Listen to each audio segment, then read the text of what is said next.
तो भैया का एकलौती बहन चंपा थी। वो बहन अपना सातों भाई का प्यारी बहना थी। सातों भाई अपना बहन से बहुत प्यार करते, बहुत प्यार करते। वो ही बहन वो लोग का प्राण थी।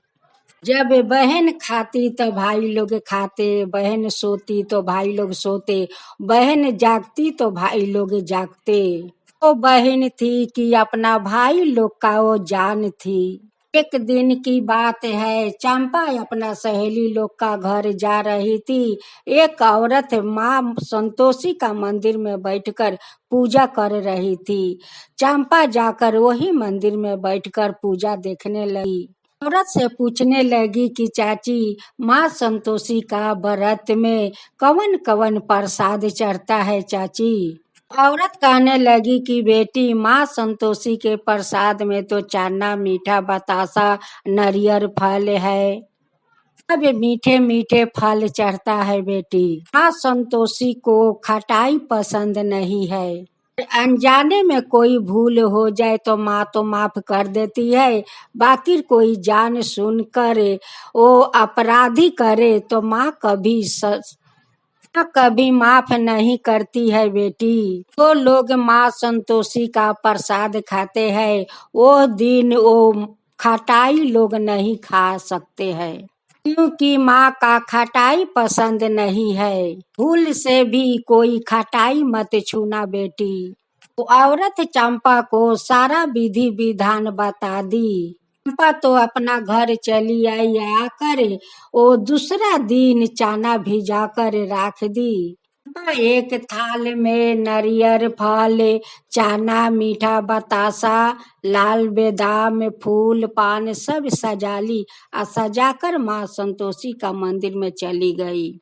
चंपा अपना सखियों लोग का बोल रखी थी कि कल मैं संतोषी माँ का मंदिर में पूजा करने जाऊंगी, तुम सभी चली आना। औरत का साथ बैठकर चंपा पूजा करने लगी माँ संतोषी का। लोग कहने लगी कि चंपा, माँ संतोषी का पूजा तुम खाली खाली करोगी, कोई भजन उजन नहीं होगा। कहने लगी कि क्यों नहीं होगा, होगा जरूर, माँ संतोषी का भजन होगा। जहाँ तहाँ कहाँ कहाँ मत पूछो है संतोषी माँ, अपनी संतोषी माँ, अपनी संतोषी माँ।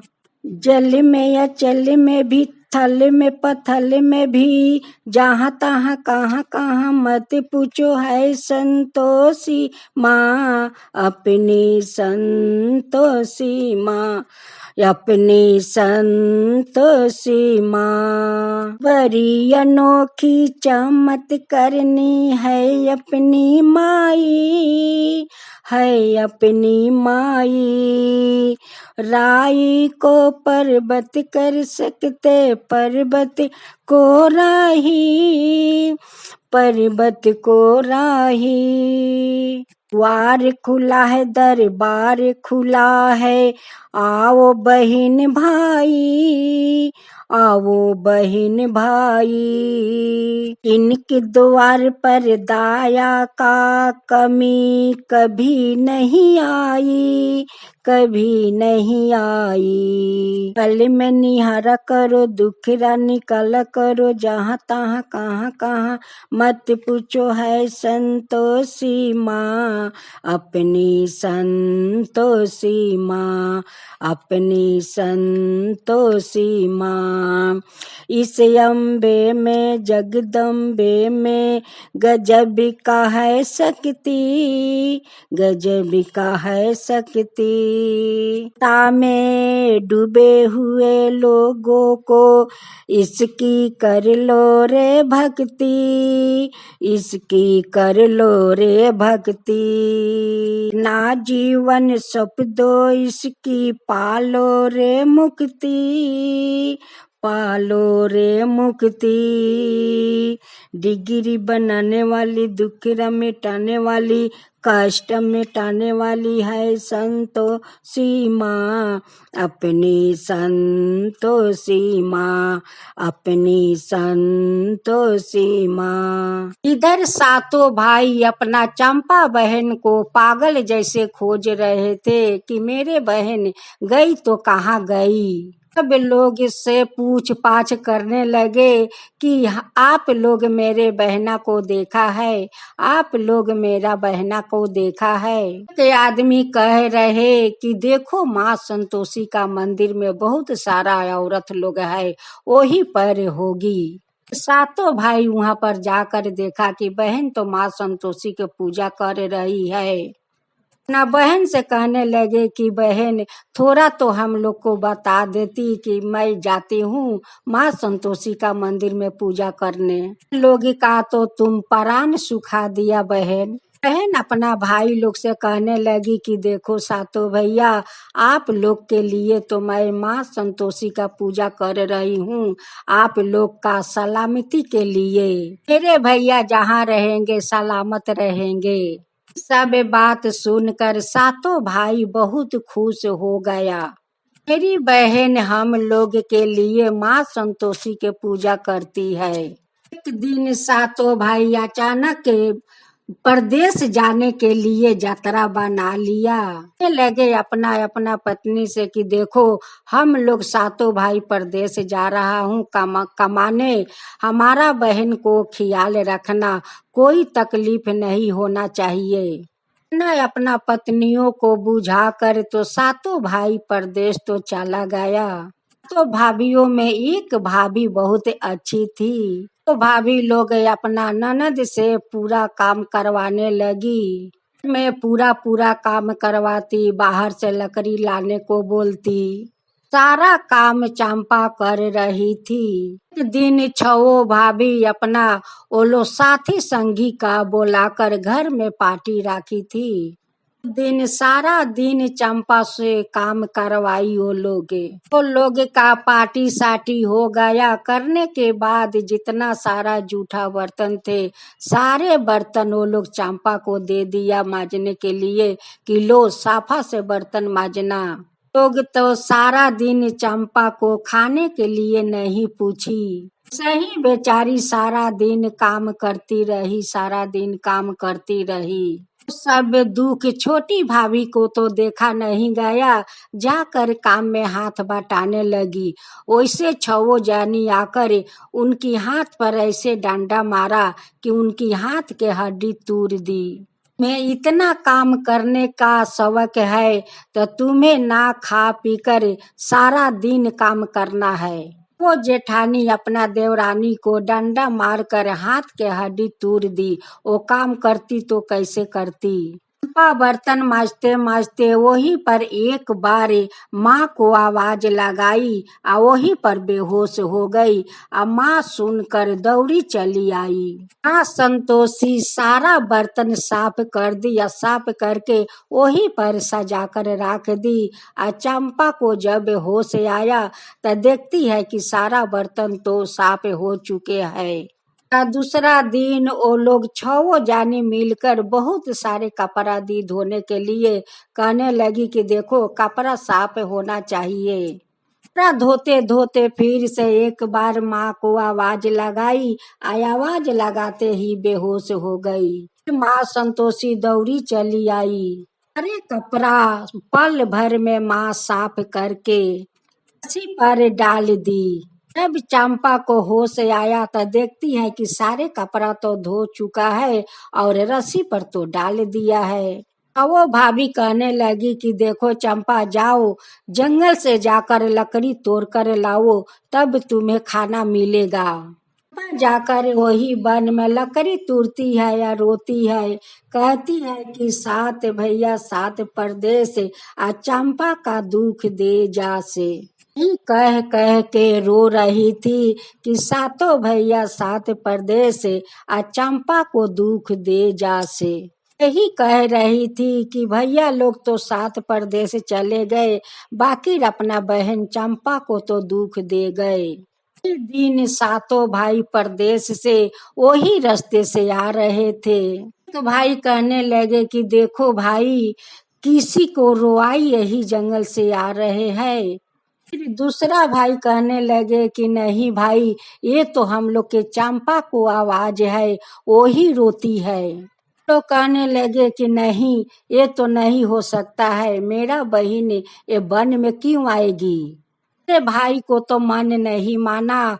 वो कहने लगे कि नहीं, चलो हम लोग चलकर देखते हैं कि कौन दुखियारी रो रही है।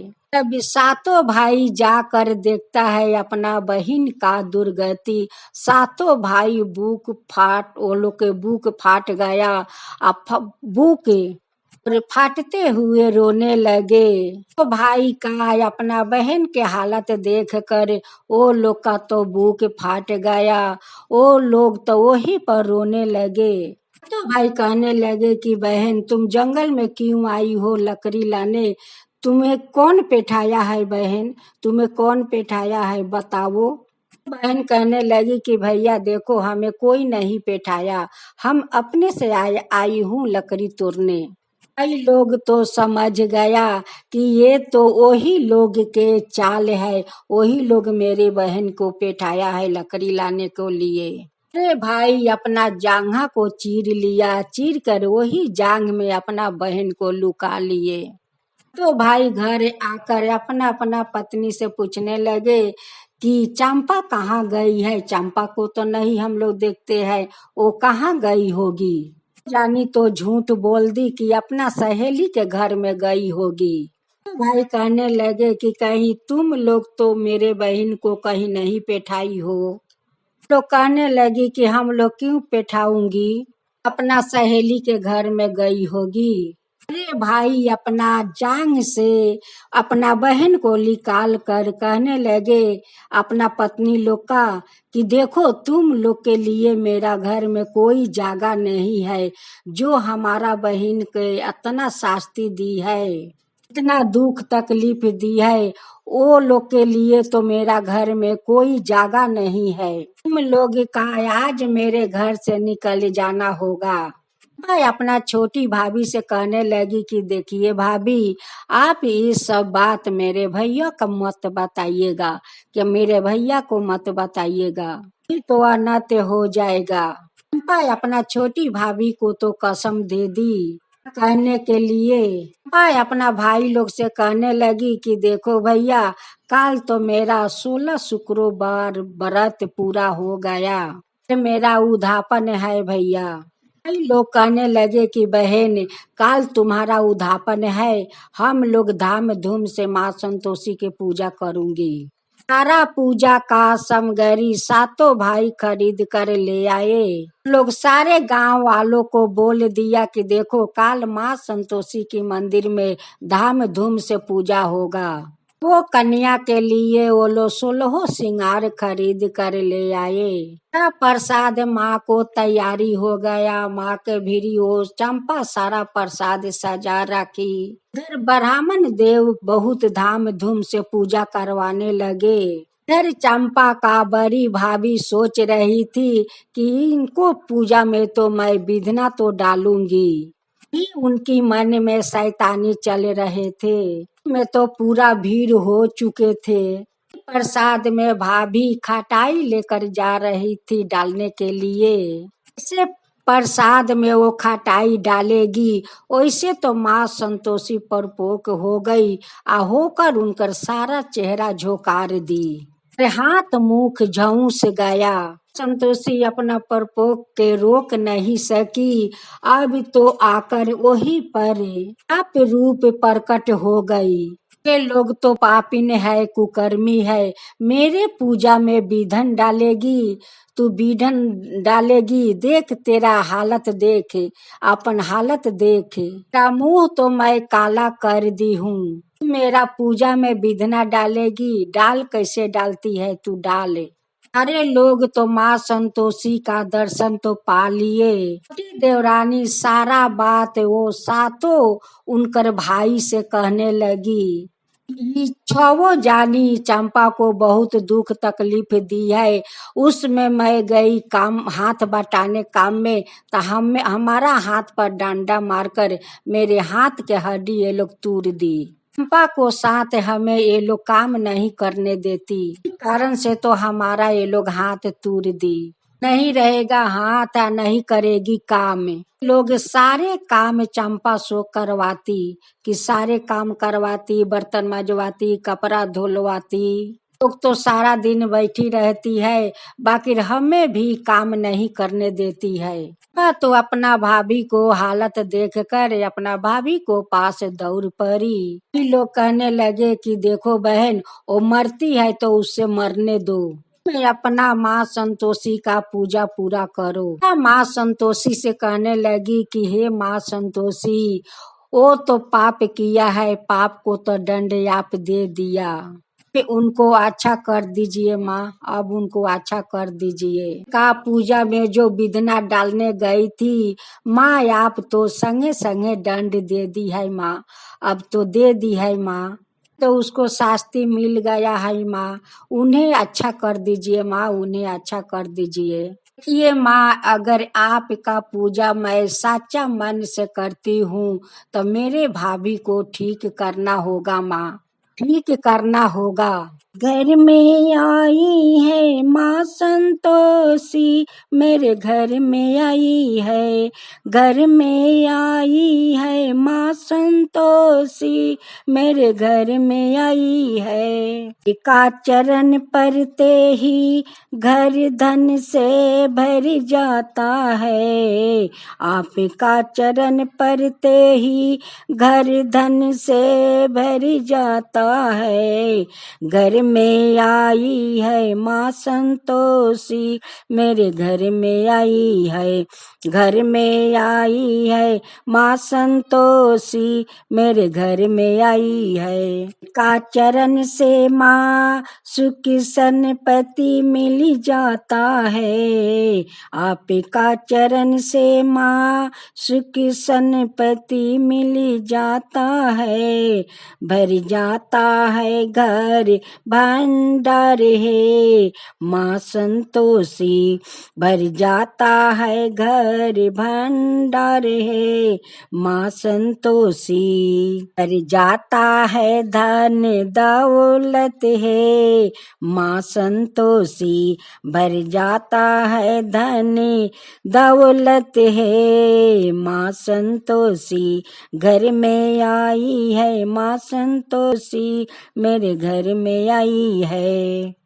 पिका प्रसाद माँ चाना मीठा है, आपका प्रसाद माँ मीठे मीठे फल है, आपका प्रसाद माँ पूरी खीर है, आपका प्रसाद माँ जाने के तारे का है। जो कोई डाले उसमें खटाई है माँ संतोषी, जो कोई डाले उसमें खटाई है माँ संतोषी। आपका पोक से ना बच पाता है माँ संतोषी, आपका परपोक से ना बच पाता है माँ संतोषी। जो कोई डाले पूजा में विधि ना, जो कोई डाले पूजा में विधि ना, उनकर मुँह होगा काला हे माँ संतोषी, उनकर मुँह होगा काला हे माँ संतोषी। कर भस्म में हो जाएगी हे माँ संतोषी, जल कर भस्म में हो जाएगी हे माँ संतोषी।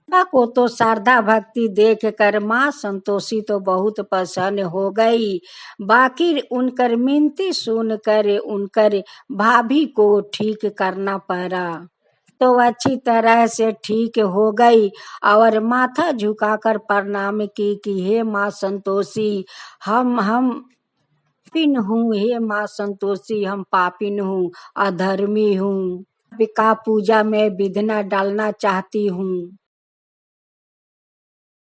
एगो बूढ़ी माई के 7 गो बेटा रहे लोगे। 7 बेटा में 6 बेटा के अपना शादी करवा दिले रह से आ 7 के देह से बाल बच्चा हो गए रहे लोगे।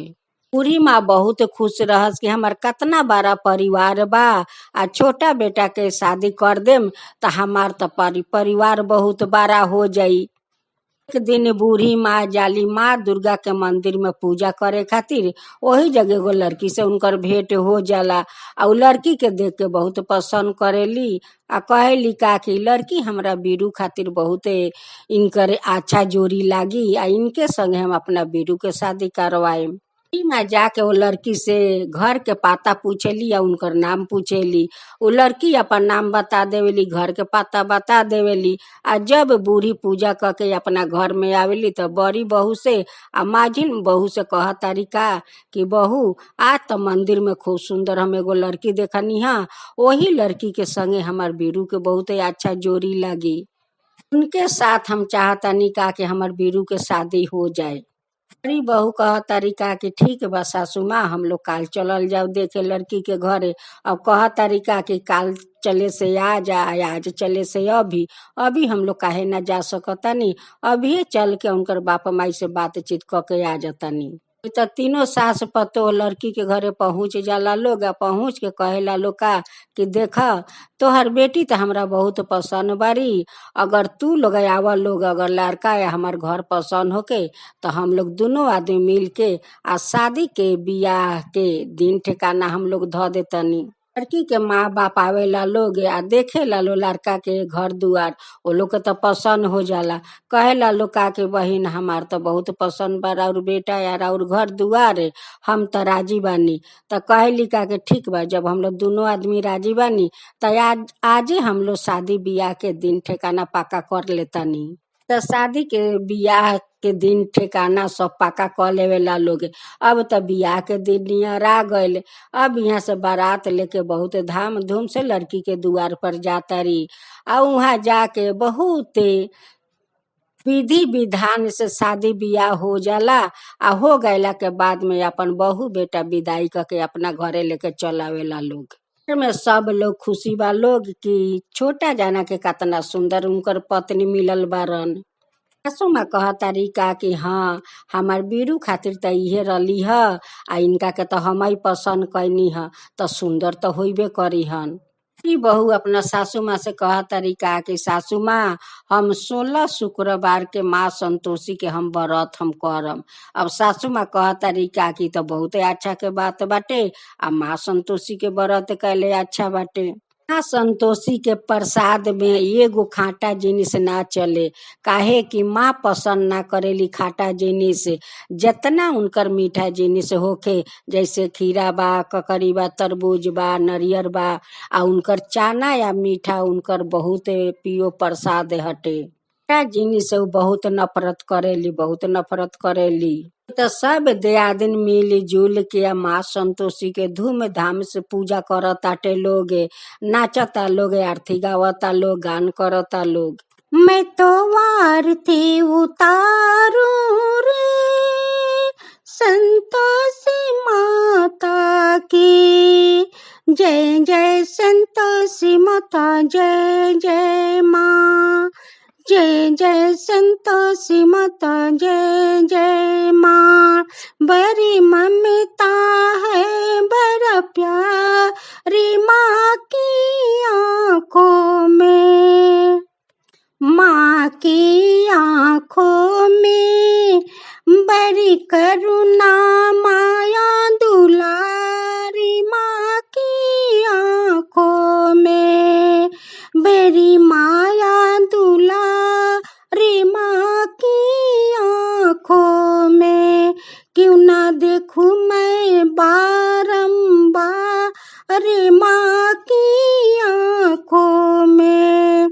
दिखे हर घड़ी, दिखे हर घड़ी नया चमत्कार माँ की आँखों में, दिखे हर घड़ी नया चमत्कार माँ की आँखों में। नित्य मित्र करो झूम झूम झूम झमा झूम झूम बाकी निहारो रे। मैं तो वार थी उतारो रे। संतोषी माता की जय जय, संतोषी माता जय जय माँ, जय जय संतोषी माता जय जय माँ। सदा करके पुकारी माँ की मंदिर में, सदा करके पुकारी माँ के मंदिर में। वरदान के भरे है भंडार माँ की मंदिर में। धूप करो दीप करो प्रेम सहित भक्ति करो, जीवन सुधारो रे, जीवन सुधारो रे। प्यारा प्यारा जीवन सुधारो रे। मैं तो वार थी उतारो रे। संतोषी माता की मैं तो वार थी उतारो रे। संतोषी माता की जय जय, संतोषी माता जय जय माँ, जय जय संतोषी माता जय जय माँ। बहुत श्रद्धा भक्ति से माँ संतोषी के पूजा कैलक लोग, भजन कैलक लोग। से करते करते कई दिन तब बीत गए। एक दिन देखा तारी छोटी जानी कि सब जेठानी लोग जूठा बिटोर के थाला में परोस के सासू माँ के दे तारी कि जा बीरू के खाना दी आवा सासू माँ। अब उहे खाना लेके सासू माँ आके बीरू के दे तारी। बीरू तो उहे खाना खा ले से। रोज रोज जेठानी लोग अपना पति के बच्चा के जूठन बिटोर के एगो थाला में परोस देवे लोग आ सासू माँ के दे देवे लोग कि सासू माँ जाके अपना बीरू के खाना खिया दी। जाके सासू माँ दिया वस खाना के बीरू है खाना खा ल। बीरू तो खा ले से। एक दिन बीरू के पत्नी देखा तारी कहा कि सब लोग खा ले बा आ छिपा में जातना जूठा काटा छोड़ल बा। उहे सब जेठानी लोग एगो थाला में परोसता लोग आ परोस के आप सासू माँ के देता लोग कि जाए अपना छोटा बेटा के ही खाना दिया वो। छोटी बहू कह तरीका कि माँ जेठानी लोग तो सब जूठा खाना परोस के देले बा लोग, तोहरा छोटा बेटा के आ उहे ले जाता रू खियावे के। अब तो सासू माँ विश्वास नहीं करत, कह तरीका कि ना बहू तू झूठ बोला तारू, ऐसा नु कभी ना करी लोगे। ये बात जाके अपना पति से कहतारी कि स्वामी देखी कि राउर सब भाभी लोग अपना भैया के बच्चा के जूठा बिटोर के आ एगो थाला में परोस के आ रौरा माँ के देली है कि जाके बीरू के खियाया व आ उहे जूठा माँ आके आ रोज तोहरा के खियाव तारी। तब बीरू अपना पत्नी के विश्वास नहीं खन करत, कहतरन का कि ना हमर तो भाभी लोग बहुत हमरा के मानेला आ भाभी लोग हमरा के जूठा काहे खाना खियाई लोग। दिन बीरू के पत्नी देखा देवेली कि देखी अपना आँख से तबे तो विश्वास होई।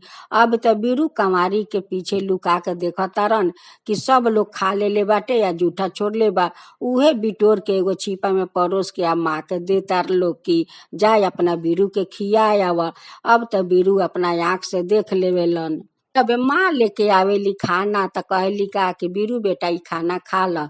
बीरू कहतरन का कि माँ हम खाना ना खाएम, हमरा भूख नइखे लागल, हम परदेश जाएम कमाए खातिर। कहतारी का कि बेटा ई तो बहुत अच्छा के बात बा परदेश जाके कमाए के कि तू काल जैसे आज जा से तू अभी चल जा तू परदेश कमाए। त बीरू जातारन परदेश कमाए, उ त चल गइलन। अब तो उ अपन पत्नी के यहाँ छोड़ गइलन। अब पत्नी के तैलो लागल दुख देवे। सारा दिन बीरू के पत्नी से लोग काम करवावे, सारा दिन गोरू नाहित करवावे, तब जाके खाना देवे। अब तो कहता लोग का कि जा तू वन से लकड़ी काट के लिया त खाना बनी तो तू खइह। अब तो बीरू के पत्नी चल जाली जंगल में लकड़ी काटे आ लकड़ी काट के आ माथा पर लेके आवतारी घर में। तो उनका के नरियर के खोपड़ी में पानी देता लोग आ टूटल ना में भूसी के रोटी देता टे लोग कि ल ई खा ल। अब तो देख के उनकर आंख से झरझर पानी गिरता कि देखा हमार पति रहलन त अपना दिन सब कोई मिलजुल के रहल, आज हमार पति परदेश चल गईलन त ई लोग हमरा के टूटल नरियर के खोपड़ी में पानी देता लोग आ टूटल ढकना में भूसी के रोटी देता लोग।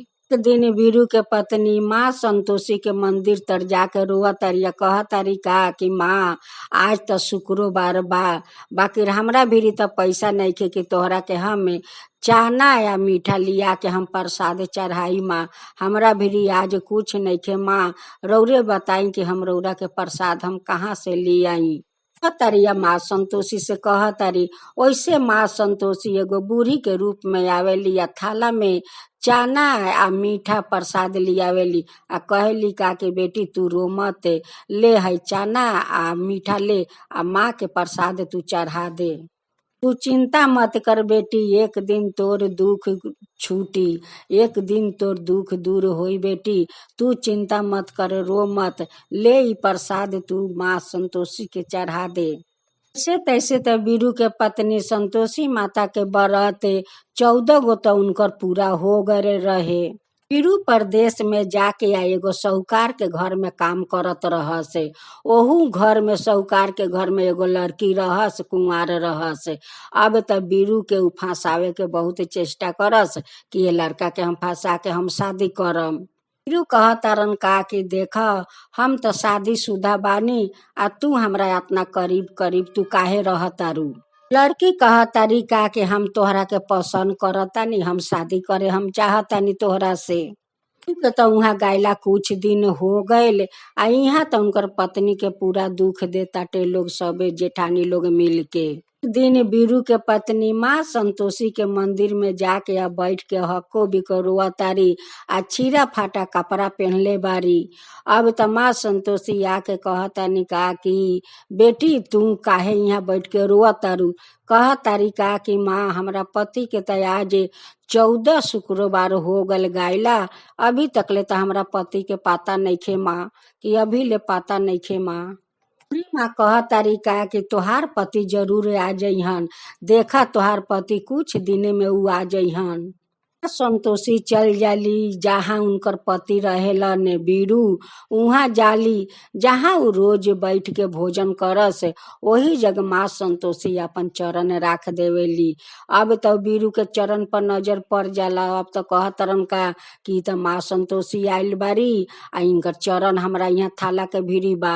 अब तो वीरू के अच्छा नइखे लागत, खाना नइखन खात, कहतरन कि हम खाना ना खाएम, हम अपना घरे अब जाएम। कार के बेटी कह तारिका कि हम तोहरा के ना जाए देम, उनकर कपड़ा लाता सब लुका देवेली। अब उ वीरू कहतरन कि तू कपड़ा लाता लुका द, झोला उला जाबा सब लुका द, बाकी रब हम ना मानम, हम जाएम, हमारा अच्छा नइखे लागत, हमार पत्नी बहुत दुख में बारी। सब बात सुन के साहूकार के तो बहुत दुख लगेला। कह तरन का कि ठीक बा बेटा तू जाए चाहतर तो तू जा। अपना बेटी से कहेलन का कि बेटी तू सब उनकर कपड़ा लाता झोला उला दे द, देख केकरो बेटी वहाँ कष्टो करतारी, उ अच्छा नइखे बेटी, उनकर कपड़ा लाता दे द। अब तो कपड़ा लाता दे के कहेली का कि बाबूजी उ खाली हाथे कैसे वीरू जइहन, उनका के तो तू कुछ धन दे द। साहूकार वीरू के बहुत सारा पैसा देवेलन, बहुत सारा सोना के मोहर देवेलन कि बेटा तू इतना दिन से हमरा घर में आके काम करता रह, ई जितना ई सोना के मोहर बा तू ले जा, ई सब रुपया पैसा तू ले जा आ अपना पत्नी के तू अपना सुखे राख। या पनेराहवा दिन शुक्रवार पूरल 15 दिन, वही दिन वीरू वहाँ आवेलन आ देखा तरन का सबेर के पहरे सबेरे ही वहाँ चहुप जालन आ देखा तरन अपना पत्नी के कि माथा पर लकड़ी ले ले बारी आ लेके कह तारी का कि नरियर के खोपड़ी में पानी द आ टूटल ढकना में भूसी के रोटी द। अब तई देख के वीरू के तो बहुत मन खराब हो जाला। अब बुढ़ियों के नजर पड़ जाला अपना बेटा पर। अब तो कह तारी का कि बहू तू बाहर काहे बारू, घर के भीतर आवा, घर के भीतर आवा, तू अपना बहू के लेके चल जाली भीतर में। वीरू त अपना पत्नी के सब दासा देख लेवेलन। ओह दिन पनेराहवा उनकर शुक्रवार रहेला। पनेराहवा शुक्रवार बहुत अच्छा से माँ संतोषी के पूजा कैली आ 16हवा में उद्यापन करी हन। स्थापन के दिन बीरू सारा गांव में लोग के बोलन कि आज माँ संतोषी के उद्यापन होई। सब लोग आयम लोग प्रसादी खाए खातिर आ माँ संतोषी के पूजा देखे खातिर। फिर जेठानी लोग के मन में तो शैतानी बुद्धि तो ढुक गइल बाटे।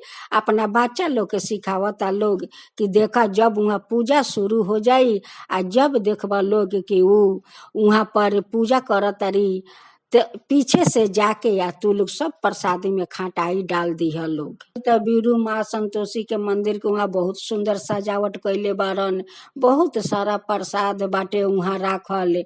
आ ई अपना बच्चा लोग के तो चारों जानी खटाई धरा देले रहे लोग कि जब एने पूजा शुरू हो जाई आ जब देखिए लोग का कि एने उने आदमी बा तभी जाके तू लोग खटाई डाल दी हलो सब प्रसाद में। तो सारा संतोषी माँ के पूजा पाठ त शेष हो गए। अब नौ कन्या के उ लोग खियाई लोग भोजन करवाई लोग। जैसे नौ कन्या के बैठा के भोजन करावता लोग नवो कन्या लोग वही जग बेहोश हो गए लोग। जेठानी लोग के हाथ गोर सब कोढ़ा हो गए, मुंह करिया हो गए, उनकर बच्चा लोग के मुंह करिया हो गए, सब लोग वही जग बेहोश पड़ गए लोग। अब तो वहाँ हाहाकार मच गए कि देखा संतोषी माँ के प्रसाद खाके आ सब लोग के कोई हालत खराब हो गए बाटे। सब लोग बेहोश पड़ल बाटे। तो उनकर बहाला के आदमी वो बीरू के पत्नी पर सब लोग पत्थर बरसावता कि डाइन हम लोग के बच्चा के मुँह देलक, हमार डाइन विष खिया देलक हमार बच्चा लोग के। मदद करो संतोषी माता, मदद करो हे संतोषी माता, मेरी इज्जत का सवाल है माँ, आज निभाना अपना नाता। मदद करो संतोषी माता, मेरी इज्जत का सवाल है माँ, आज निभाना अपना नाता। माता आज निभाना अपना नाता, मदद करो संतोषी माता, मदद करो संतोषी माता। मेरे लिए हर राह अंगार बनी है, मेरे लिए हर राह अंगार बनी है, मेरे चिता का आग जला दो माँ, मदद करो संतोषी माता, मदद करो संतोषी माता। मेरे से मत रूसो जग जननी, मेरी बिगड़ी बात बनाओ, मेरी बिगड़ी बात बनाओ। मेरे माथे पर के काला दाग मिटाओ, काला दाग मिटाओ, काला दाग मिटाओ। मेरी मदद करो संतोषी माता, मेरी मदद करो संतोषी माता। हे जगदम्बे सारो दुनिया मुझे ही दे रही ताना, दे रही है ताना। इम्तिहान लेने का खारा है दुश्मन बन के जवाना, दुश्मन बन के जवाना। आज के दिन बदनाम न होवे, मदद करो संतोषी माता, मदद करो संतोषी माता। आज के दिन कहीं बदनाम न होवे, मदद करो संतोषी माता, मदद करो संतोषी माता। आ संतोषी अपन भक्त के दुख देख के आ सभी लोग पर चमत्कार कर देनी आ सब लोग ठीक हो गए। सासू माँ कह तारी कि हे माँ संतोषी, आज त जैसे आज यहाँ पर गरल का हाहाकाल, आज त रौरा अपन बचा लेनी, रौरा सब कोई के बचा लेनी। हे माँ संतोषी, रौरा सब लोग के बचा लेनी, रौरा धन बानी। हे संतोषी माँ, रौरा धन बानी। जय माँ संतोषी, जय माँ संतोषी। बहुत पहले की बात बाटे, दूगो औरत रोज मंदिर में आवे लोग, आया के अपना खातिर संतान मांगे लोग। ओ लोग के तो बयस बीतत जात रहे, बाकी वो लोग के संतान ना होके। तब उ दोनों औरत मंदिर में आवे लोग, तब इहे बात कहे लोग कि हे माँ दुर्गा, हमर घर का रौरा अंधेरे राखम, हमरा त आज तकले संतान ना भइल, आ हम लोग के त बयस होते जाता। दोनों औरत आवे लोग, आ यही माँ दुर्गा के मंदिर में, माँ काली के मंदिर में इहे माँ से बात रोज कहे लोगे। तो के त बयस बीतल जाता है, अभी ले तो संतान ना भइल, हम लोग के घर का अंधेरे राखा में। बात कहे लोग आ रोज माँ दुर्गा के या माँ काली के प्रणाम करके चल जाए लोगे। एक दिन के बात बाकी एगो बेसा कोठा पर नाचे वाली रह से, उ पेट के कारण जाके कोठा पर नाचे गावे वाली बन गईली। कोठा पर जाके सारा पुरुष लोग के मन बहलावे लगली। एक दिन उनकर पेट में संतान आ जालन, जब 2-4 महीना बीत जाला तब उनकर मालूम हो जाला कि हमारा पेट में तो संतान बारन। उ बेसा बहुत चिंता करतारी, बहुत चिंता करतारी कि हमरा पेट में तो संतान आ गइल बा, अब इनका के हम का करी, ए धरती पर आवे दिया ना, इनका के हम मार दी। अपना पेट खातिर कोठा पर जाके बेसा बन गईनी, बाकी हम नहीं चाहत कि संतान आके आई कोठा पर हमरे नहीं तिहो लोग बन जाए। ये सब उ बेसा बहुत चिंता भावना करतारी कि हम का करी ना करी। बेसा लोग के भीटी के माटी बाहर कोई देवी देवता के ना बैठावे सके, जब ले वो लोग के भीटी के माटी ना होई तब ले कोई घट ना बैठाई, आ ना कोई भगवान के बैठाई। के तब भीटी के माटी इतना शुद्ध बा, इतना शुद्ध बा कि भगवान उनकर माटी से खुश रहिला, आ वही माटी पर जाके वास करे लगिला। एक दिन माँ दुर्गा वही बेसा के सपना में जाके कहे लगली कि देखा, तू जे इतना सोचा तारू कि हम बच्चा के धरती पर आवे दी ना मार दी, ये बच्चा के तू मत मरिह, देखा तारा पेट में 2-2 गो संतान पलताटे। के मारे खातिर कभी मन में मत सोचिह, ये दोनों बच्चा के तू जन्म द। दिन ई दोनों बच्चा बहुत अच्छा घर में जाए वाला बालो, बहुत अच्छा खानदान में जाई लोग, आ वही जगह लोग के पोषण पालन होई। ये बच्चा के तू आवे द, एकरा के खत्म मत कर। बेसा वो माँ दुर्गा से कहा तरीका कि माँ, हम त पेट के कारण हम बेसा बन गनी, कोठा पर सब कोई के मन बहलावे लगनी, हम नहीं चाहत कि ई दोनों जना या के संतान आ इहो हमरे नहीं तो बने लोगे। माँ दुर्गा उनका के कहे लगली कि ना रे बेटी, तू इतना चिंता मत कर, देख तोर दोनों संतान के एगो संतान के तू माँ दुर्गा के हवाले दे दीह, आ एगो संतान के माँ काली के हवाले दे दीह, या वही लोग पर तू छोड़ दीह। तो बेसा के आँख खुलल तो कह तरीका कि माँ दुर्गा या के सपना में ऐसे ऐसे हमरा के बुझा के गईनी, बच्चा के तो बोल के गईनी कि न, इनका के दोनों जना के तू मरिह मत, ए धरती पर आवे द, एगो माँ दुर्गा के हवाले दिया, एगो माँ काली के हवाले दिया, बाकी रे धरती पर आवे दिया। तो बेसा उहे सपना के बात लगली सोचे कि माँ दुर्गा आके सपना में हमरा कैसन बोल गईली, अब तो बच्चा लोग के हम नुकसान ना करम, ए धरती पर जरूर जन्म देम। अपन शरीर के ख्याल रखे लगली, दोनों बच्चा लोग के पेट में अपना बहुत अच्छा से पाल से, अच्छा अच्छा खाना खा से। महीना के बाद उ बेसा एक अंधेरा घर में जाके आ वही अंधेरा घर में दोनों बच्चा के जन्म देवेली, एगो लड़का एगो लड़की। जन्म दे के दोनों बच्चा लोग के नार पुरन सुदे 2 गो कपड़ा में लपेटेली, आ एगो जाके भोर 4 बजे भोर में एगो माँ दुर्गा के हवाले करेली, आ एगो माँ काली के हवाले करेली। अपना संतान के दोनों चौकट पर जाके सुता देली, आ सुता के एगो गाछ के पीछे जाके बैठ गली, आ देखा तरीका कि कोई कुत्ता उता ना हमर बच्चा के टान टून करे। मंदिर में जे पुजेरी जे रोज पूजा करस उ अपन घर में चौकी पर बैठल बारन आ सब कुछ देखा तारन ओ बेसा के संतान के कैसे उ माँ के हवाले चौकट पर सुतावले बारी। पुजेरी सब कुछ देखा तारन आ उनका के चिन्हतो बारन।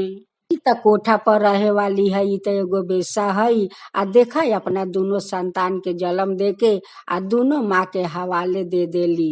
जे रोज दोनों औरत लोग जे आवे लोग अपना पति के साथ घूमे वो मंदिर में रोज प्रणाम करे खातिर आके देखा ता लोग का कि दोनों मंदिर के चौकट पर दूगो बच्चा सुतावल बाटे।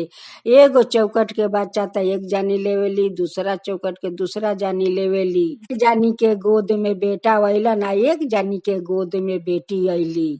उ लोग पति पत्नी बहुत खुश भइलो, बहुत खुश कि हे माँ दुर्गा आज हमरा के रौरा संतान देनी।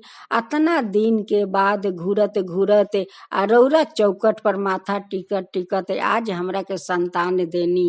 तो जानी माथा टिक के या हाथ जोड़ के या दुर्गा माँ के या माँ काली के दोनों जानी धन्यवाद देलक लोग। तो जानी अपना अपना बच्चा के लेके घर चल गए लोग। औरत अपना अपना घर में दोनों बच्चा के अच्छा से लालन पालन करे लगल लोग, बहुत प्यार देवे लगल लोग।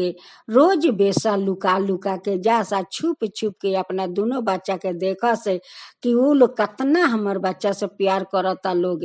उहे देख के उ लोग बहुत खुशी रहस, बहुत खुशी रहस कि जाके ऐसन घर में हमर दोनों संतान गइल बा लोग कि उ लोग बहुत बच्चा से प्यार करता लोग। इहे देख के या सोच के बहुत बेसा खुश रहसे। औरत उ लड़का के ले गईली तो कह तरीका की त माँ दुर्गा प्रसाद देले बारी त इनका के नाम हम दुर्गा रखम। तो उ अपना बेटा के नाम दुर्गा रखली। औरत बेटी के ले गली माँ काली के द्वार पर से। उ कह तरीका की माँ काली त हमरा के प्रसाद देले बारी त हम अपना बेटी के नाम काली की रखम। अपना बेटी के नाम काली की रखली या उ अपना बेटा के नाम दुर्गा रखली। पोषण पालन करते करते दोनों के तब बेटा बेटी बहुत बड़ा हो गए लोग। आ रोज उ बेचारी जासा छुप छुप के अपना दोनों बच्चा के देख के चलावत से। ऐसा रोज उ माँ दुर्गा के मंदिर में आवस आ माँ काली के मंदिर में आवस आ दोनों आदमी से कहस का कि हे माँ हम तो अपन बच्चा तोहरा हवाले दे गईनी आ तू ऐसन आदमी के घर में देलू कि हमर बच्चा को लोग बहुत प्यार करता लोग। हे माँ दुर्गा हम तो बहुत खुश बानी। आज हम तो रौरा के कुटी कुटी धन्यवाद देतानी कि ऐसन आदमी के हाथ में देले बानी कि हमर बच्चा के बहुत उ लोग लार प्यार करता लोग, बहुत लार प्यार से पोसताटे लोगे। काली के भीरी जाके बेसा इहे बात कहली कि हे माँ काली आज रौरा जेकरा घर में हमर बेटी के पेठौले बानी उ लोग बहुत लार प्यार करता लोग। ई सब देख के हम बहुत खुश बानी माँ, हम बहुत खुश बानी। दुर्गा बारा हो गईला डायने काली की बारा हो गईली।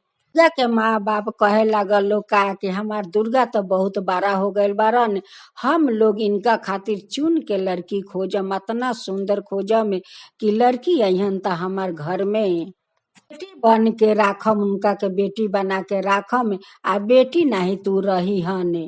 माँ बाप अपना बेटा के लिए बहुत सुंदर लड़की खोजलक लोग, खोज के आ बहुत धाम धूम से शादी बियाह करवलक लोग। के माँ बाबूजी कहता लोग का कि त माँ दुर्गा देले बारी प्रसाद, हमार बेटा या बहू पहले माँ दुर्गा के चौकट पर जाके आ उनकर आगे आशीर्वाद ली लोग, तब जाके अपना घर में उ लोग प्रवेश करी लोगे। औरत जन्म देले बारी उ त देख के बहुत खुश बारी, बहुत खुश बारी कि आज हमर बेटा के शादी भइल बा, उनकर बहू लियाल बारन। उ लोग त माँ दुर्गा के चौकट पर आई लोग गोर लगवावे खातिर। उ बेसा आगही से आके उ चौकट पर बैठा रहेली। अपना बेटा बहू के वही मंदिर में ले जाला लोग माथा टिकवावे खातिर। उ जैसे माथा टिके जाली वैसे उनकर साड़ी में गोरे लाग के आ गिर जाली या वही बेसा अपना हाथ पर उन अपना बहू के ले लेवेली या दोनों जना के माथा पर हाथ राख के आशीर्वाद देवेली। लिखा कि जा बेटा तू सादा सुहाग रही है, हे बेटी तू सादा सुहागिन रही है, हे बेटा तोहर लंबा उम्र रही बेटा। दोनों जुग जुग तकले एहवात रहिया लोग, सादा सोहागिन रहिया लोगे। दुर्गा के त माँ बाप नइखे लो जानत कि इहे त बारी जन्म दाता, आ इनके त ई संतान हवन, ओ लोग के त मालूम नइखे। फिर ओ बेसा के ये बात खातिर कोई दुख नहीं के, उ तो बहुत खुश बारी कि हमार बेटा देखा ऐसन घर में गइल बारन कि इनकर कतना प्यार मोहब्बत मिलत ताटे। कुछ दिन के बाद ओने तक कालिकी बारा हो गईली। उनको माँ बाप उनका के लागल धाम धूम से शादी देलक के, बहुत धाम धूम से उ लोग शादी देलक लोग कि माँ काली हमरा के आज कालिकी देली, त आज अपना बेटी के हम धाम धूम से शादी करतानी। उहो लोग शादी करवा के या बेटी दामाद के वही माँ काली के मंदिर में लिया आवेला लोग माथा टिकवावे खातिर। कहेला लोग का कि ना काली त हमरा के प्रसाद देले बानी, त पहिले त माँ काली के त ई दोनों जना आशीर्वाद लिही लोगे। बेसा वही माँ काली के मंदिर में जाके चौकट के भीड़ी खड़ा रहेली, उहाँ दोनों जना जाके आशीर्वाद लेवेला लोग, आ उ अपना दोनों हाथ से दोनों के आशीर्वाद देवेली। कहेली का कि बेटा तू सादा सुहाग रहिया, बेटी तू सादा सुहागिन रहिया। दोनों जना अपन खुशी खुशी जीवन बीतैया। के त माँ बाप के त पाता नइखे कि उहे त जन्मदाता माँ बारी, आ आज कतना आशीर्वाद देतारी। उनकर आशीर्वाद देख के उ लोग उनकर मुंह निहारे लो कि एगो पराया औरत है अतना हम लोग के बेटा बेटी या दामाद के आशीर्वाद देतारी। ई त नइखे लो जानत कि उहे त उनकर माँ बारी कि अतना आशीर्वाद देतारी। करते करते कुछ दिन त बीत गए, फेने आ गए आश्विन महीना के पूजा, दुर्गा पूजा उ लोग घर में अपना धाम धूम से करत रहे लोगे। लोग के घाट बैठावे खातिर वही बेसा के जमीन के माटी लागी। एक दिन उनकर बेटे जालन उहा माटी लियावे खातिर घट बैठावे खातिर। अब त उ देख के चिन्ह जाली कि त हमार बेटा बारन। उ का करेली औरत की अपना भीटी के माटी लेके या उनका हाथ में दे देवेली कि बेटा ई ले जा माटी तू। लिया के वही पंडाल में वो माँ दुर्गा के उहाँ घट बैठावल गयल। ये माँ दुर्गा के पहला पूजा भयल, ओह दिन उ आए रहस बेसा वही पंडाल में पूजा देखे खातिर। से काली की अपना परिवार के साथ आए रहस पूजा देखे खातिर। त पुजेरी देख के औ बेसा के त पहचान गइलन कि इनके त ई दोनों संतान हटे लोगे।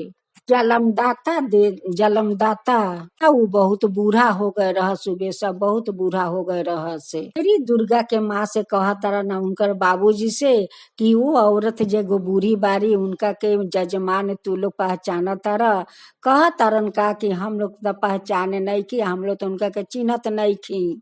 पुजेरी सारा बात बतावेलन कि जजमान उ औरत कोठा पर रहे वाली है, उ नाच गा के सब लोग के मन बहलावेली। अपना पेट खातिर उ कोठा पर लगली नाचे गावे। एक दिन उ औरत अपन 2 गो संतान के जन्म देवेली, एगो लड़का एगो लड़की। आया के यही दुर्गा माँ के मंदिर के चौकट पर आके दोनों बच्चा लोग के माँ दुर्गा के एगो हवाले करेली, आ एगो माँ काली के हवाले कर देली। औरत अपन दोनों बच्चा के दोनों चौकट पर सुता के चल गईली। माता पिता कहे लागलो कि पुजेरी जी ये चौकट पर से तो बच्चा हम ही लोग उठा के ले गए बानी, आ उनकर नाम हम लोग दुर्गा रख ले बानी। कहा तारन का के जजमान ये लोग के पैर जवन माटी पर पड़ जाला उ माटी शुद्ध हो जाला। के भीठा के माटी बाहर कोई भगवान के घट ना बैठी, आ ना कोई भगवान के बैठावले जाला। ये लोग के माटी लगबे करी के भीठा के माटी इतना शुद्ध हटे। भगवान लोग ये लोग के भीठा के माटी पर खुश रहिला, आ वही माटी पर प्रवेश लिहिला। तो दुर्गा के माँ बाबूजी कहे लागल लोग का कि पुजेरी जी तब त ये बारी इनकर माँ दुर्गा के। व्रत के उनकर माता पिता जाके या ली आवेला लोग, श्रद्धा भक्ति से ली आवेला लोग, आ उनका संगे गला मिलेला लोग, आ कहेला लोग का कि हे देवकी माँ तोहर संतान से आज हमर गोदी भरल बाटे, आज हमर बाजिन के नाम छूटल बा। आज से तू रहिया देवकी माँ, हम रहम दशोदा माँ।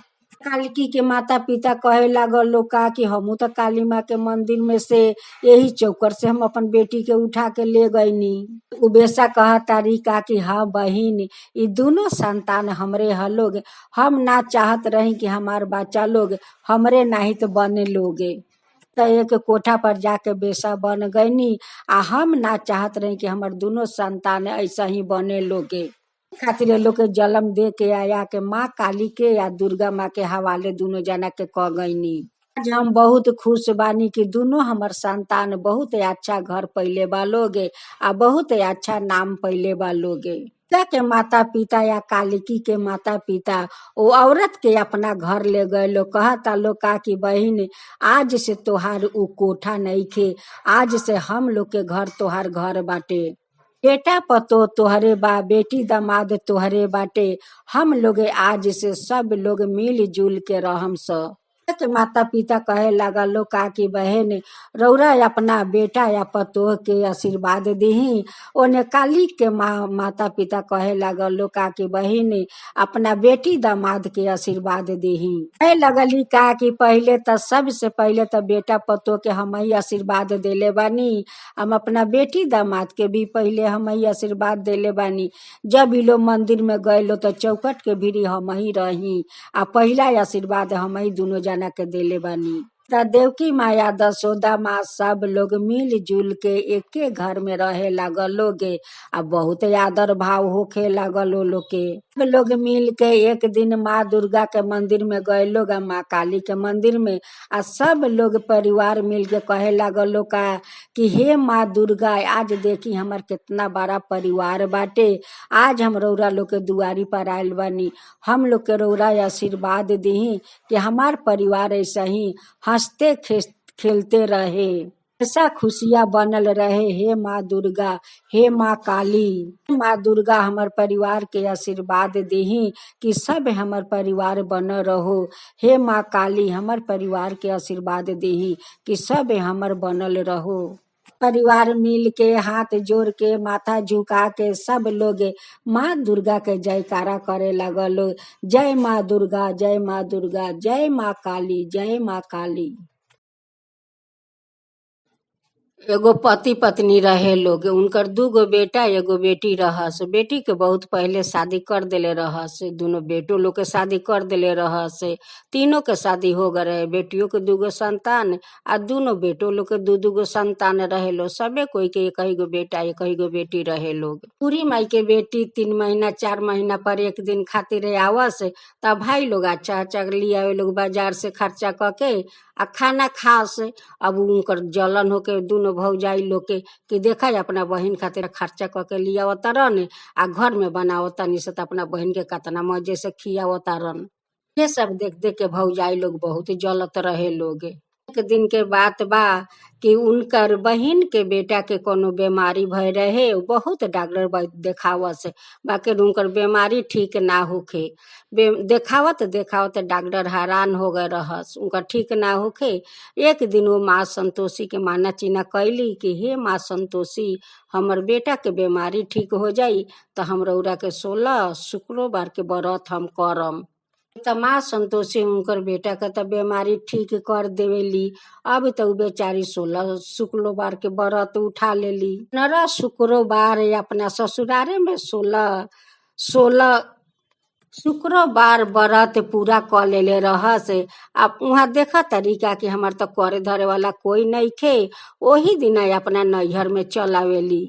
लिखा के वहाँ तो भौजाई बा लोग, माँ बारी, सब कोई हाथे हाथे मदद कर दिलो। तो हम उधापन हम करम बहुत श्रद्धा भक्ति से कि अपना माँ से सारा बात कहली का कि माँ हम तो यही जगह उधापन करम।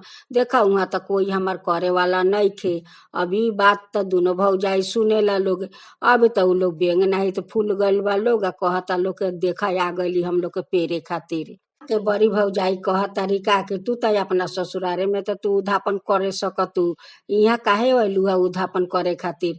कह तरीका कि भाभी देखा यहाँ तो सब तू लो बारू लोगनी मिलजुल के हाथे पाते करा देबू लोग। तो हम तो माँ संतोषी के बहुत श्रद्धा भक्ति से उधापन करम आ वहाँ तो कोई हमार नहीं के करे वाला। ओ के लिए भाभी हम यहाँ आ गई यहाँ उधापन करे खातिर। तो दोनों भौजाई लोग मुंह करिया कैले बा लोग, अन्हार कैले बा लोग। ननद तो सारा खर्चा कैली, बहुत सारा खर्चा कैली, फल से लेके फूल पान सब जोगाड़ कैली, चना मीठा जोगाड़ कैली, 8 गो कन्या के जोगाड़ कैली, सब खातिर चुनरी किनली। अपना अड़ोस पड़ोस में सब कोई के बोल देली कि चाची अपना बेटी के आज खटाई मत खिया लोग, आज हम उधापन करम, हमारा 8 गो कन्या के दरकार बाटे। खाटा फल छोड़ के सारा मीठा फल लियली, सब फल बर्तने बर्तने सजौली, खीर बनल, पूरी बनल, सब कुछ वो लोग के घर में बनल। सब माँ संतोषी के बीड़ी भोग लगावल रहे। आ पंडित जी आके पूजा करावतानी। दोनों अपना बच्चा लोग के सिखावता लोग, बच्चा तो छोटा छोटा रहे लोग, उ लोग तो कुछ बूझे लोग ना, सिखावता लोग का कि बेटा देखा जब इन्हें करी पूजा शुरू हुई तू लोग जाके आ में खटाई लगा दी हलो प्रसादी में। अब उ कहता लो बच्चा कि माँ संतोषी माँ के प्रसाद में खटाई लगावे से का होला। अब कहता लोग का कि बेटा जानला प्रसादी में खटाई लगावे से माँ संतोषी बहुत खुश रहेली, आ माँ संतोषी के बहुत खटाई पसंद बा, वो के लिए तू लोग जाके खटाई लगा दी लोग। अब तो बच्चा लोग कहता का कि अगर संतोषी में खटाई से खुश रहियन तो हम लोग तो जाके प्रसादी में खटाई लगा दे हम। लोग अपना बच्चा से कहता लोग का कि देखिए जेमे कोई देखे ना खटाई डालते। तो माँ संतोषी के बहुत धाम धूम से महाला के औरत लोग कहता लोग का कि देखा कतना शारदा भक्ति से ई माँ संतोषी के पूजा करतारी, आ कतना धाम धूम से करतारी, आ कतना सुंदर प्रसाद माँ के सामने सजौले बारी।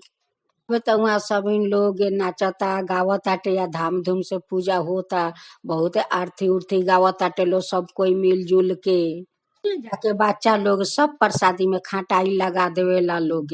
अब तो माँ संतोषी परपोक हो जाली, बहुत क्रोध हो जाली। सब पूजा पाठ हो जाला तो 8 कन्या के सजावेली, चुनरी ओढ़ावेली, आ सब कोई के पतल पर ऊ प्रसाद पोरसेली।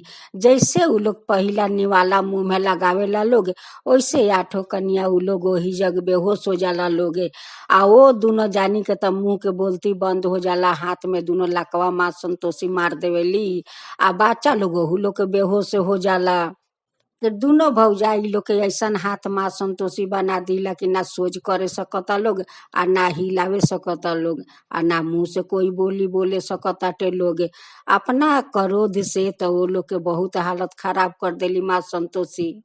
तो सब लोग कहता का कि जा देखा इ लोग के का हो गइल, बच्चा लोग सब बेहोश हो गइल, इ प्रसादी में डाल के इ का खियौलक लोग कि आज बच्चा लोग बेहोश हो गइल।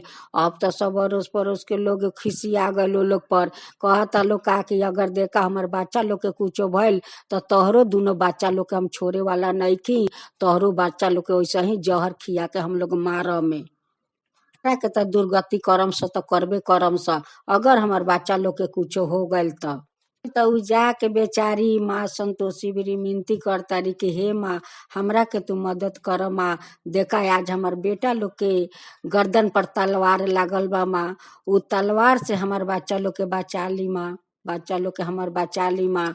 देखी हमरा पर बहुत भारी विपत आ गइल बा माँ, ये विपत से रौरे उद्धार करम माँ, कोई उद्धार ना कर सके, रौरे उद्धार कर सकतानी माँ। त जग जननी बानी, जगदम्बे बानी, सबके दुख दूर करे वाला बानी माँ। आज हम माझेधार में अटकल बानी माँ, ये माझेधार से रौरे हमरा के उद्धार कर सकतानी माँ, उद्धार करी ना तो हमार बच्चा लोग के गर्दन पर तलवार पड़ गइल बा, हमार बच्चा लोग के बचा लीही माँ, बच्चा लोग के बचा लीही, हमरा पर मदद करी माँ, मदद करी। करती हूँ बरत मैं तेरी, करती हूँ बरत मैं तेरी, स्वीकार करो माँ। मझधार में मैं अटकी, बेड़ा पार करो माँ, बेड़ा पार करो माँ। हे माँ संतोषी, हे माँ संतोषी, करती हूँ बरत मैं तेरी, स्वीकार करो माँ। करती हूँ बरत मैं तेरी, स्वीकार करो माँ। मझधार में मैं अटकी, बेड़ा पार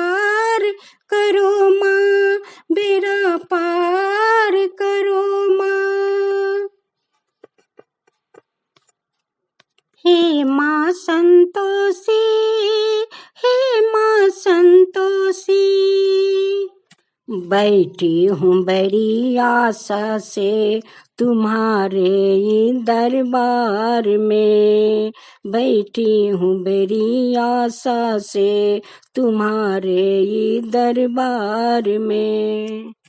क्यों रो रहे तुम्हारे बेटी इस संसार में, क्यों रो रहे तुम्हारे बेटी इस संसार में, क्यों रो रही तुम्हारे बेटी इस संसार में। पलटा दो मेरी भी किस्मत, पलटा दो मेरी भी किस्मत, चमत्कार करो माँ, चमत्कार करो माँ। मझधार में मैं अटकी, बेड़ा पार करो माँ, बेड़ा पार करो माँ। हे माँ संतोषी, हे माँ संतोषी, मेरे लिए तो बंद है इस दुनिया के सब राहें, मेरे लिए तो बंद है दुनिया के सब राहें। कल्याण जो हो सकता है माँ आप जो चाहे, कल्याण जो हो सकता है माँ आप जो चाहे। चिंता के आग से मेरी, चिंता के आग से मेरी उद्धार करो माँ, उद्धार करो माँ। हे माँ संतोषी, हे माँ संतोषी, दुर्भाग्य के दीवार के तुम आज हटा दो माँ, तुम आज हटा दो माँ।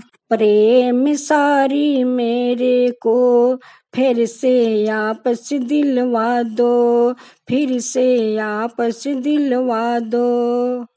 अभागिन नारी से प्यार करो माँ, अभागिन नारी से प्यार करो माँ। करती हूँ व्रत मैं तेरी, स्वीकार करो माँ। मझधार में मैं अटकी, बेड़ा पार करो माँ, बेड़ा पार करो माँ। हे माँ संतोषी, हे माँ संतोषी, हे माँ संतोषी, हे माँ संतोषी। त माँ संतोषी अपन भक्त के दुख दर्द देख के माँ तो सब पर चमत्कार कर देली, बाकी दू भौजाई पर उ माफ ना कैली आ ना वो लोग पर चमत्कार कोनो कैली।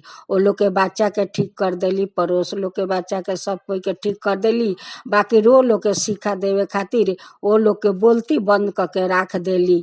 हाथ तो दोनों ठीक कर देली, बाकी बोलती बंद कर देली।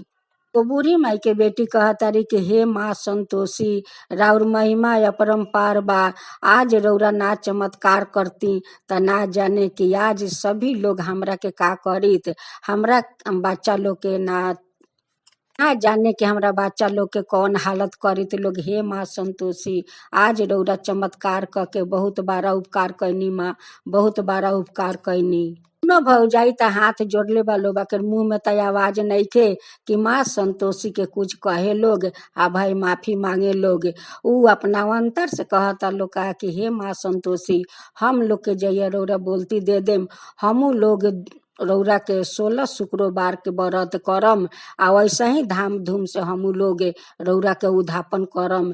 हम लोग के बोलती रौरा लौटा दी माँ, हम लोग के बोलती लौटा दीही।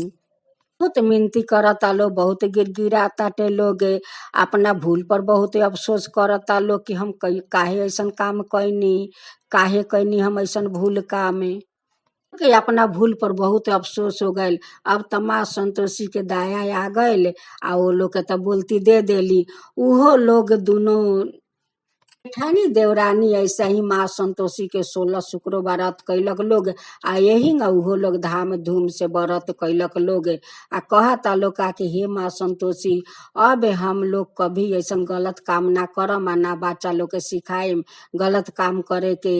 हे माँ, जैसे आज सभी के बच्चा के ठीक कर देनी, हम लोग के ठीक कर देनी, बोलती लौटा देनी, वैसे माँ सब कोई के माफ करम, सब कोई के माफ करम। आ सब कोई राउर श्रद्धा भक्ति से 16 शुक्र व्रत करी आ वैसा ही धाम धूम से उद्यापन करी। हे माँ संतोषी, हे माँ संतोषी, रौरा सब कोई के माफ करके बहुत बड़ा कृपा कैनी माँ, बहुत बड़ा कृपा कैनी। जय माँ संतोषी, जय माँ संतोषी।